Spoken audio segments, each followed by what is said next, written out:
दोस्तों, जैसा कि आपको पता है कि मोमिन मलिक साहब ने हिंदुस्तान की गवर्नमेंट को रिकमेंडेशन भेजी है और गुलाम हैदर का स्पॉन्सर बने हैं, जिसके तहत जब भी गुलाम हैदर की जरूरत पड़ेगी तो गुलाम हैदर को भारत बुलाया जाएगा और हर एक ऑफिस में गुलाम हैदर विजिट कर सकता है अपने केस से रिलेटेड, और पानीपत में रहेगा मोमिन मलिक साहब की कस्टडी में।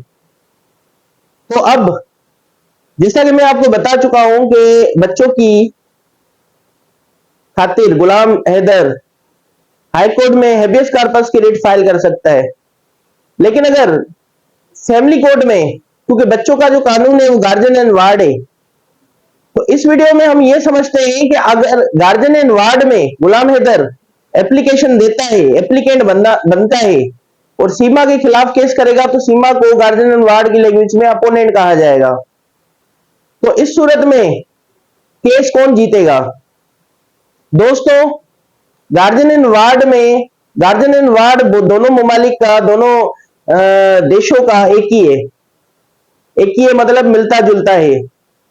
तो अगर यदि पत्नी किसी दूसरे शख्स के साथ रहती है तो उसको बच्चे नहीं मिलेंगे, और पत्नी गैर कानूनी तरीके से लेके आती है बच्चे, फिर भी उसको बच्चे नहीं मिलेंगे। और गार्जियन एंड वार्ड के मुताबिक जो नेचुरल गार्जियन होता है वो पिता होता है। पत्नी और मां का हक सिर्फ 7 साल तक होता है, जिसको हम हिजानत का हक कहते हैं। गार्जियन एंड वार्ड एक स्पेशल लॉ है और इसके तहत सीमा अब हक खो चुकी है, लेकिन मेरी रीजनिंग ये कहती है कि this is not a matter of guardian and ward. Guardian and ward में अप्लाई हम तब करेंगे जब एक सिविल या फैमिली किस्म का मैटर हो। ये जो है, ये सीमा गैर कानूनी तरीके से सचिन के साथ मिलकर बच्चों को सीमा और सचिन ने अगवा किया है। चले मां है तो मां पर हम अगवा का लफ्ज इस्तेमाल नहीं करेंगे, लेकिन सचिन मित्र मीना ने अगवा किया है बच्चों को, सीमा को बेला फुसला कर। तो कहने का मकसद ये है कि ना सचिन गार्जियन एंड वार्ड के तहत बच्चा एडॉप्ट कर सकता है, और ना ही मित्र मीना, और ना ही सीमा को हिजानत मिलेगी। ये केस बनता है हेबियस कॉर्पस का।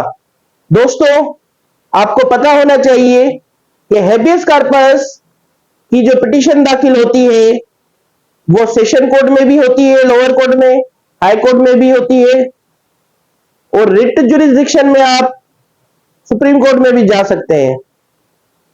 तो सेशन कोर्ट के पास लिमिटेड पावर होते हैं, हाई कोर्ट के पास अनलिमिटेड पावर होते हैं। तो ये क्रिमिनल नेचर की है।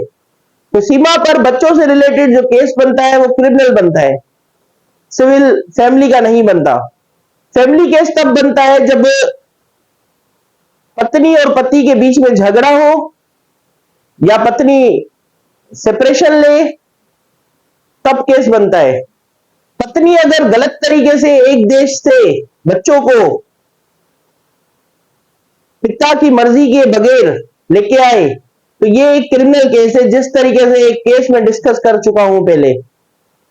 और 2020 से, जैसे कि मैं पहले बता चुका हूं कि सुप्रीम कोर्ट ने यह अथॉरिटी दी है कि बच्चे जो है, अगर पत्नी किसी और देश से पिता की मर्जी के बगैर लेके आती है, या पति, दोनों में से कोई भी, तो पिता के हवाले बच्चे होंगे या पत्नी के हवाले होंगे, जिसके खिलाफ केस किया गया है उससे लेकर। तो ये सारे कानूनी मामला थे। मजीद कानूनी मामला जानने के लिए प्रोफेसर साद अली थईम के चैनल से जुड़े रहें। शुक्रिया, धन्यवाद।